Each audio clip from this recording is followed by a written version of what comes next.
everyone. It's my great pleasure to have with us today Julia Reiner-Lupton, who's a professor in the Department of English and faculty director of Illuminations, the Chancellor's Arts and Culture Initiative. And he was also with Young Chen, Professor Young Chen, the initiator of this Cooking with the Professor series when it was live. So Julia is a renowned specialist on Shakespeare, and today she's going to cook with her husband, Professor Kane Reiner, Professor of English and Comparative Literature at UCLA. And they are going to show us how to prepare a Sabbath menu. So Julia and Ken, welcome and take it your way. Hi, Annalisa. We're really excited to be part of this program, which did begin a few years ago at the ARC Test Kitchen, and now under your leadership and vision, we've been redoing it in faculty houses during the coronavirus shutdown, so it's pretty exciting. So Ken is going to be demonstrating how to braid challah, which is the traditional egg bread, which is served in Jewish households at the Sabbath dinner. And then I'm going to show you how to make chicken soup with matzo balls plus a vegetarian alternative. And then we're going to look at a dessert, a non-dairy dessert involving rhubarb and strawberries. So we're really excited to share this 3-course Sabbath dinner with you. And our daughters are going to be helping out throughout, so you get to see them at work as well. Thank you. So, right. Challah braiding. Yes. Well, we've prepared a dough, which you can see here, that has risen and been punched down and rose once more. It's a very rich dough with olive oil and orange juice and many eggs. It's a recipe that you can get in the New York Times. It's, I believe, Melissa Clark's olive oil, orange juice challah recipe. And I've doubled the recipe so that we'll have 2 loaves. And we're going to get ready to braid it now. And our daughters, Lucy and Hannah, are going to each braid 1 loaf. So first of all, we have to cut the dough into 2, of course, for the 2 loaves. And we're going to put 1 aside for a time being. And then with the other half of the dough, we're going to divide it into 2 uneven portions, about 2/3 and 1/3, something like this.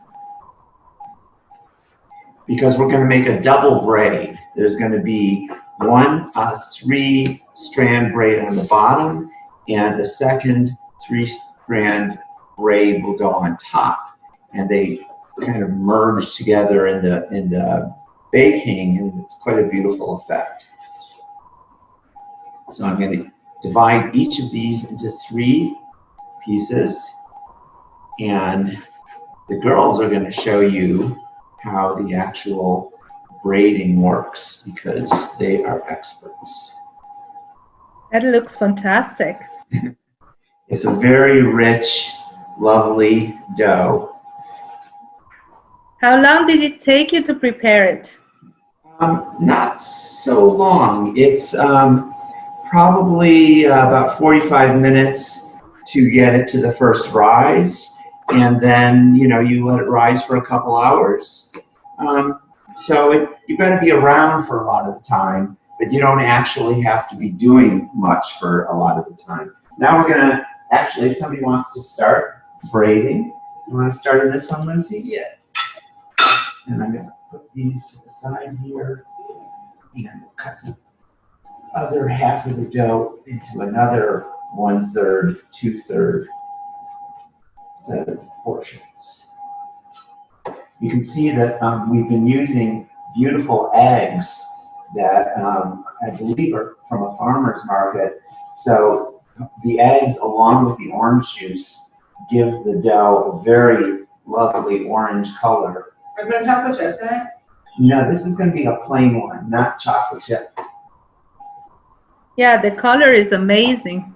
Yeah, and we're going to put a double egg wash, both before the final rise and then after, and it's going to get a really lovely shiny surface.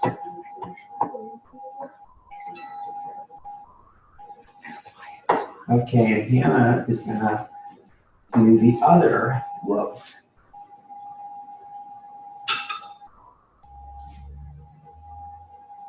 You always have 2 loaves for Shabbat dinner, the beginning of Shabbat, and the 2 loaves signify the extra portion of manna that God gave the Israelites when they were in the desert wandering, so that they didn't have to gather anything on Shabbat when you're not supposed to work.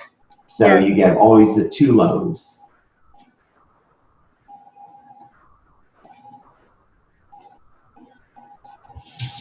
So I can see that your daughter is braiding the challah.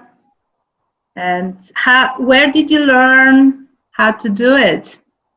Oh, I don't know. I think it must have been, you know, many years ago, 30, 40 years ago, probably just from a cookbook. Yeah, for years I used a Jewish holiday cookbook, and it had a really nice challah recipe that I used for many years. But then I've recently discovered this new Melissa Clark recipe, which I actually prefer. So the first one is ready, almost, yeah? Almost, yeah. And you want to make sure that the ends are very tight, because one thing that can happen is that if the ends aren't tightly connected, it'll unfold in the oven. Yes. And I think what we'll do is put our baking sheet with parchment paper here. So, Lucy, do you want to give yourself a little bit more space that way? Yeah, beautiful. Yes. This is a little long. I'm going to just kind of tighten it up a little bit. Beautiful.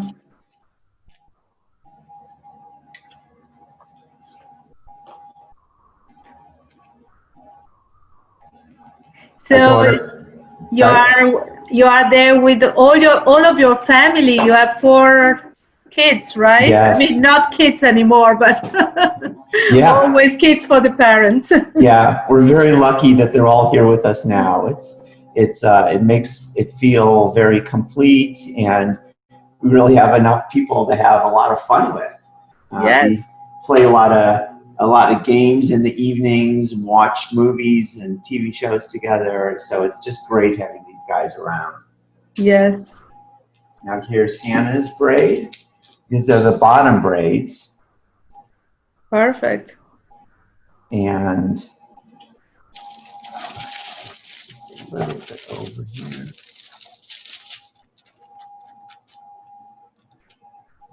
Now they're making the second smaller braid. When Hannah was a student in Providence, she had weekly Shabbats for her friends there. And there were many, many people. It was completely mixed, not just Jews by any means. And Shabbat became a huge weekly celebration. So your daughters, where were they before coming back home for the quarantine? Well, Hannah was at the Rhode Island School of Design in Providence, and Izzy, who's just come into the room, was at UC Davis, and Elliot, who's upstairs, was at UC Santa Cruz, and Lucy was actually already home with us. She was taking a year off, transferring from one school to another. She's just decided that she's going to go to Occidental in the fall. Wonderful. Yeah. So among the, in your family, you are almost covering the whole UC system, right? We've got a lot of campuses, 4 campuses covered. This is true. That's amazing. We're very loyal. So which one is the best? Well, UC Irvine, of course. Of course. This is where we make our home. So this is our, you know, the campus we identify with most. Yeah. I teach at UCLA, but I've lived here for over 30 years, and this is where my friends are, and this is where I'm at home. Yes. And I was also an undergraduate at UC Santa Cruz. So we go back quite a ways with the UC system. Yeah, which I think is great. I mean. Okay, now we're going to do our first glazing of an egg wash on the doughs. And the double glazing before baking, before the final rise, and then just before baking, really is nice. I have to say, I've never done that until recently, and it gives it a nice bakery level of sheen. Yes.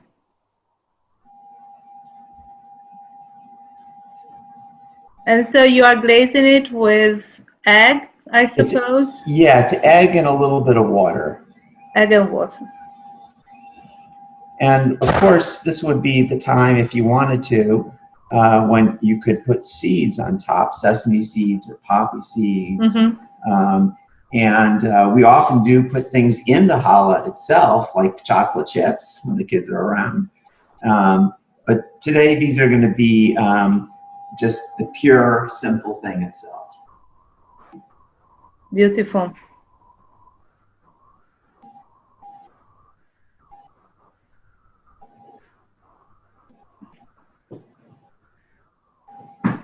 All right, this is basically now going to rise again for another 45 minutes or an hour. I'm going to put this on the side here, on the toaster oven, near the oven itself, so it'll get the warmth of the oven. And now we're going to let it rise. So I think we're ready for Julia's segment. Great, so we've just moved to a different part of the kitchen, and we try to, one of the hallmarks of Jewish cooking are the kosher dietary laws. And the main principle there is separating all of your milk products, including your milk dishes, silverware, pans, even dishwasher, from your meat things. And the meat that you use in kosher cooking is kosher meat, which has basically been slaughtered and in a particular way, and also is restricted to certain species. Yes. And so we're going to be, this is a meat meal. On Shabbat, usually meat is served. And so I'm going to be making a chicken soup with matzo balls, which is a very traditional Shabbat dish, with a vegetarian alternative. And the bread itself is dairy-free, and we will have a dairy-free dessert as well. So matzo balls are made with matzo meal, and I just use a mix. Very easy, very straightforward. And it's traditional to eat matzo balls at Passover, but you can eat them any time of year. And it's very simple. It's 2 eggs.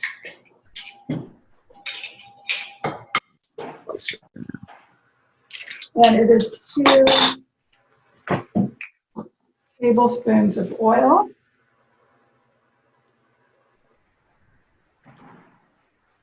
And this is mixed together, combined.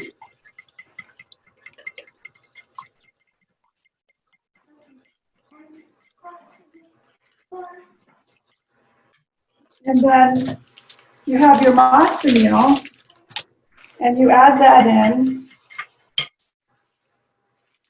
and you combine all of that up. Now this has to chill in the refrigerator for about 20 minutes. So I made some earlier so that we can go right to the shaping. And these are going to cook at low temperature.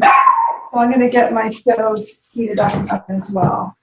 So my hands are pretty clean, but I'm still going to wash them just a little bit. Getting my hands wet is actually helpful. I just take balls of this. Yes. And I roll them together. It's, not an exact science. They're going to change in cooking, but you can see maybe it's just, yes, like working with any kind of paste. And my water is at a low boil, and I just stick them in gently, and they cook for about 20 minutes at a low boil. yes. You want to come in and look at the pan here, Ken? Or is that too hard? Sorry. It's hard, but I'll try. All right, so that's that's beautiful. And they're going to puff up. They're going to get to be 2 or 3 times that size, maybe 2 times that size. I cover it. And then I just know that in 20 minutes that will be done. And then I'm going to work on my soup. And this is a recipe that's modified from Ken's mother's recipe, kind of combined with the New York Times chicken soup from scratch. And this recipe from the New York Times is really fantastic. It's extremely easy. Everything goes into the pot at the same time. And you don't have to peel the chicken, but you skin the chicken, which I always used to do. But according to the New York Times, the chicken actually, the fat of the chicken gives your stock a kind of silky richness to it, and is not as fatty as we were told.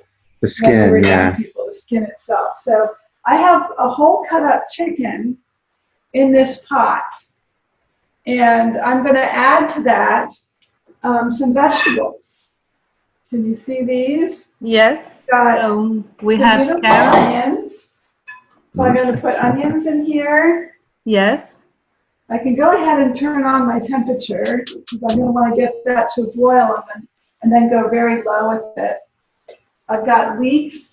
Mm-hmm. I love just throwing whole dill right into my stock. So it's going to be This is a very simple dish. This is comfort food. flavory. Not sophisticated, but none of it is ever wasted. People just love this. And I cook this usually without the matzo balls, just with rice. If anyone in the house is sick or had a bad day or it feels a little chilly out, this is the meal. I have some beautiful carrots here. They are great. I'm going to just cut off their little heads. I already peeled them. I wanted you to see how beautiful the carrots were. These were from an organic box that I got yesterday. And so I peeled them. Do you get stuff from Farm Fresh to you as well? Yes, we've been using Farm Fresh for many years. Yes. And we're trying some other services now as well because we're really enjoying the deliveries and the variety and the sense of supporting local farmers. So that all has been really fun. Yeah, I do the same. Little whole carrots. These are yeah. And the carrots are fantastic. Yeah. Yeah, I love these carrots. I'm also going to throw a lot of celery in here. The stock is the soup. There's no stock that I made beforehand. And so I'm going to put all of that in there. And I think I'm going to add some kosher salt. This is kosher salt, which, this basically is a coarse ground salt. It's called kosher partly because it's used in making meat kosher. Kosher meat is salted before it's eaten. And this is kosher chicken that we have in here. And I'm certainly going to add some pepper to that.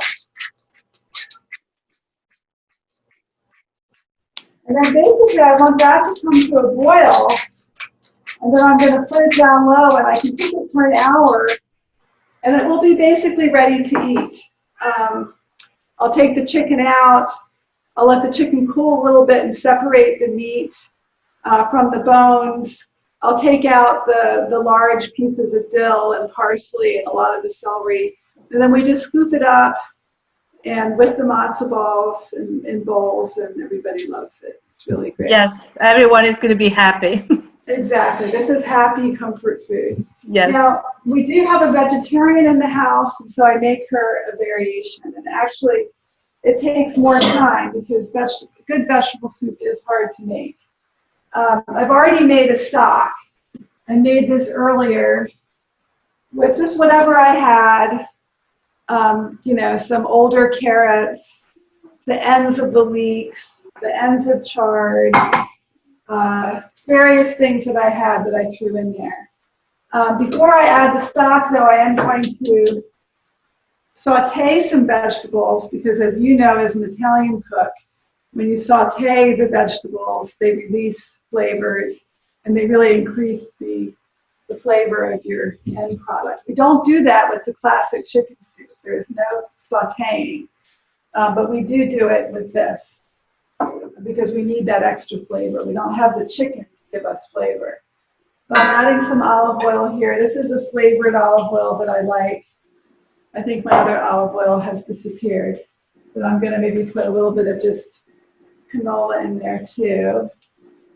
And so what am I going to fry? Well, or saute, I should say.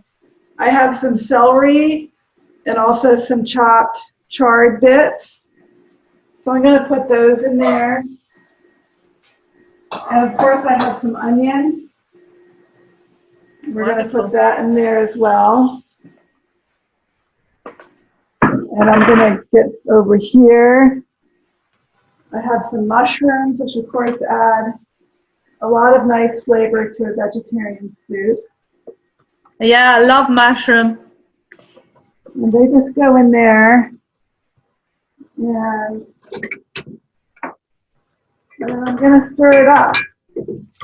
And that has to saute for a while. And then I'll be adding some other vegetables to it, including some greens and some fresh carrots. And I will add my stock. And my secret ingredient that I also add to the stock when I'm making a vegetarian soup is just a little bit of miso. Oh, yes. This is a miso paste. Mm-hmm. And so I stir a little bit of that into my hot stock, into a cup of hot stock. And that just adds a little opacity and a little bit more of a kind of a complex salt taste. Yes, Helps yes. compensate for what to me is a lack of meat. But to my daughter, a positive thing. You know, I have a daughter who's vegetarian too. A natural born vegetarian because she's only 6 years old. So it wasn't a conscious, deliberate choice based on ethical, values or anything like that. It's just that she doesn't like meat. And so I always have to, or very often have to make a double meal. Or we're always doing a lot of juggling to make sure there's something for everyone. And now the kids will often help cook and make their special thing if they don't like the main course. So this is actually going to take a while to cook, so I think we can transition to the dessert. Absolutely. So what are you going to make as a dessert? Well, I'm going to get my daughter to come and help. Isabella's going to come and help us with this. But we're going to be making a rhubarb strawberry compost. So rhubarb is a family. This is Izzy. She's going to help make the Hello. This is often her job when we're cooking together. Is that I will assemble some of the ingredients, but she will really execute and even help design the dessert. So rhubarb is a family favorite. It's in season this time of year. You can see it has a wonderful red rim. It has a deep green when it's really fresh like this, nice deep green flesh. It's quite sour, and so it needs a lot of sugar. So we have 2 pounds of rhubarb. We're going to put 2 cups of that brown sugar in. And this is not an exact science. I'm not a intensive baker, as you can see from the beautiful bread that he was making for us. I am the cook and he is the baker. And what I like about compost is and crumbles is that they're always different, they're always good. You use what's on hand, you experiment a little bit with your sweetness and your flavors, and it always gets eaten. And it's pretty healthy. It doesn't have a lot of fat in it. This particular one is gluten-free because the vegetarian also prefers not to eat gluten. So it's very easy to do a gluten-free compost. And I like using frozen fruit for some of my crumbles. Obviously, fresh fruit is fantastic, but it can be more expensive and you're just cooking it and you have to prepare it. So here I have the fresh rhubarb, but we're going to be using frozen strawberries. And they're about half the price of fresh strawberries, and they've already been prepared for us. So that's a really nice tip. Yes. Okay, so that's 2 cups of sugar now. Yeah. So kind of mix that up.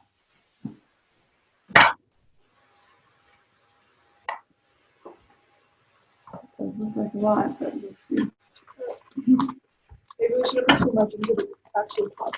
Yeah. And then you can add the strawberries on top of that, because they're going to get mixed in there too. Yes. And they're frozen, but well, whatever fits, you're going to do. Kind of break those up, and yeah, beautiful. And then about 2 tablespoons of the cornstarch. The cornstarch keeps it from being too runny. Yes. Helps those liquids kind of congeal a bit, thicken. Cinnamon is very nice.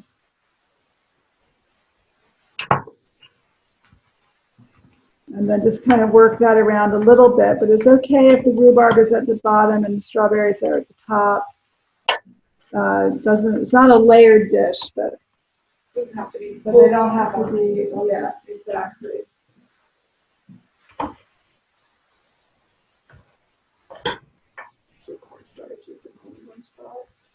Again, this is very homely, very basic.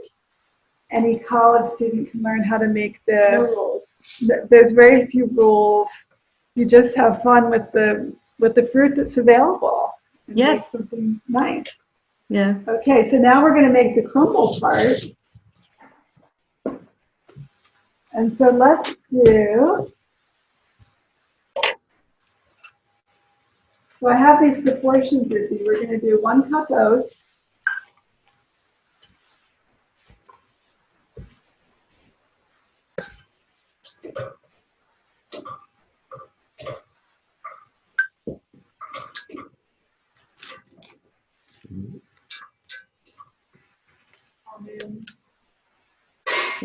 So are you adding Almonds. almonds? Some Yeah. nuts would be good.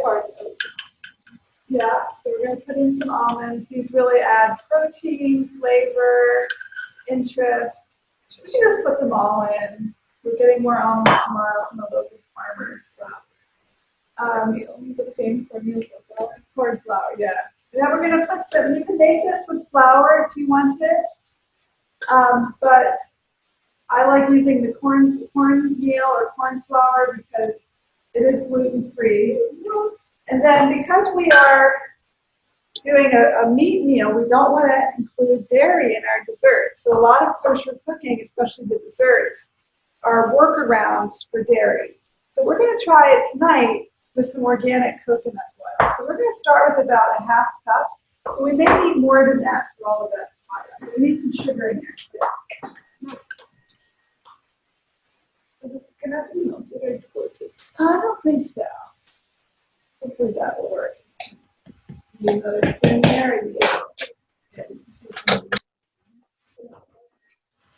Now let's start with 1/2. That's kind of enough for all of that. Mix this up a little bit. I definitely think we're going to need some sugar. We're going to add some brown sugar. Maybe some cinnamon. I'm just going to mush that up. If we need a bigger bowl, we'll get one. So you don't have milk inside it or any dairy product? There's no dairy. There are no eggs either? So...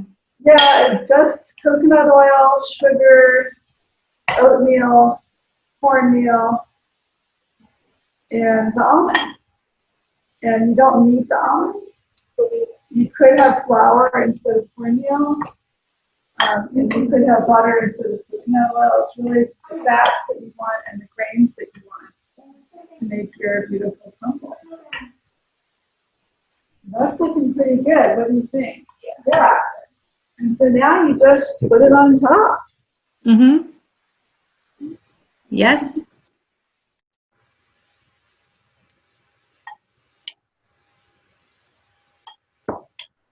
The whole thing is assembled in about 15 minutes, which is pretty good for a dessert. And it's good after dinner. It's also good the next morning for breakfast. By lunch, it's gone with a family of 6. But it's very easy, very healthy. Yes. Not sophisticated, but it works for us as a dessert. If we want sophisticated, we buy it. And if we want comfort, we make it. Absolutely.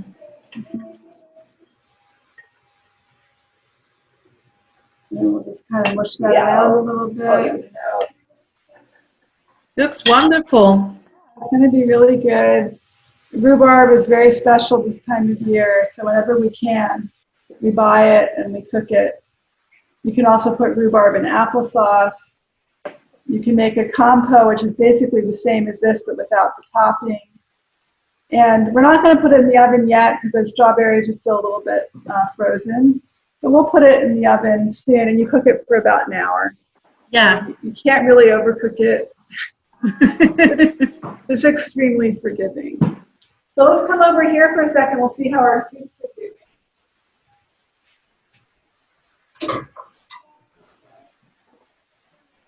So you can see that this vegetarian soup, these beautiful things are really cooking down. Our mushrooms are browning. That's going to provide a lot of nice flavor. And so at that point, I can probably add my stock. This is about 4 cups of stock, as you can see. Yes. I've made this earlier, just with odds and ends. And I'm going to add my carrots now, too. It doesn't really have to cook very long because it's just vegetables. And I'll add my greens at the very end. And I'll probably saute those in a little bit of oil before adding the greens. It makes them just a little bit nicer. And then that can be served with the matzo balls. The matzo balls are looking pretty good. Look They're at probably them.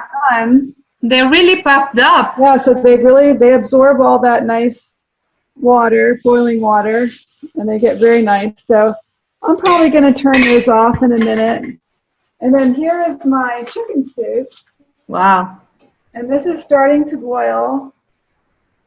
And I don't really want it to boil very hard. And it does throw this albumin, which for 30 years I would skim off the top of my soup. And then the New York Times told me that that albumin actually is really good for you and it tastes good. And it's perfectly fine to leave it in your soup. So it's one of these times when reading a really good recipe actually made things easier for me rather than harder.